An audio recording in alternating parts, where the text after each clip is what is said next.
Welcome to another episode of Daily Musings from Sacred Ground.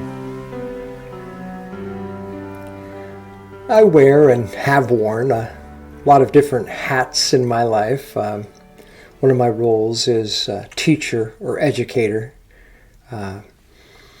teaching our own children and grandchildren, but I was also a classroom teacher, elementary school teacher, and in my storytelling work I have served as an educational consultant, even teaching other teachers. So, educator, that's a big part of my role, or has been in my life.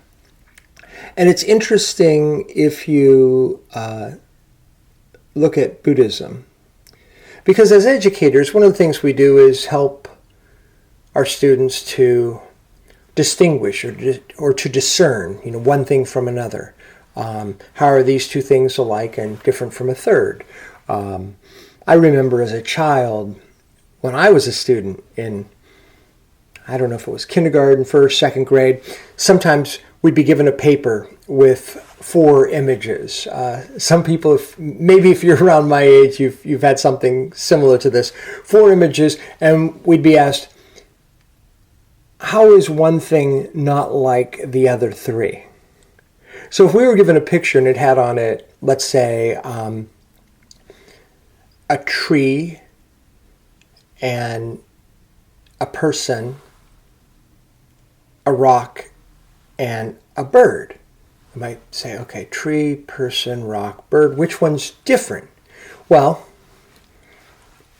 the tree, the bird, and the human are all alive, the rock is not. So you circle the rock. That one is different than the other 3.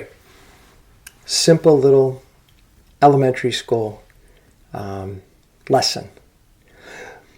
But Buddhism invites us into some very different ways of thinking. It's really subversive. Subversive to all this. It's inviting us to break free of concepts. Not as a denial of reality, but actually as a deeper knowing of the reality in which we dwell. So in that example with the tree, the person, the rock, and the bird, think about it. Rocks are minerals. That tree, it needs minerals to live. So does the bird, so do we. That soil that comes from rocks that have broken down over centuries, over millennia, creating the space for those trees to grow. Life is impossible without the rock. If we could create a machine that would, suck out all the minerals out of your body, suck out all the iron and magnesium and everything, you can walk in one end, sucks it out. Guess what? You're not going to walk out the other end because you will no longer be alive without those minerals in your body. So there's a fundamental untruth when we circle that rock and say, this is not alive. This is not part of life. This is actually essential.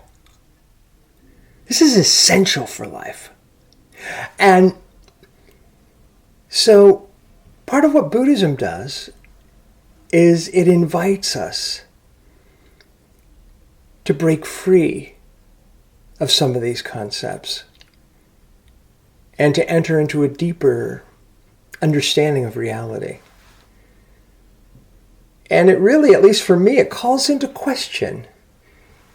Of course we need to be able to discern, these living things from these non-living things, and that has some usefulness, some utility to it. But I wonder how much we emphasize all this cutting and parsing and what we might lose in terms of our deeper understanding with this education that fails to recognize our deep, fierce interdependence.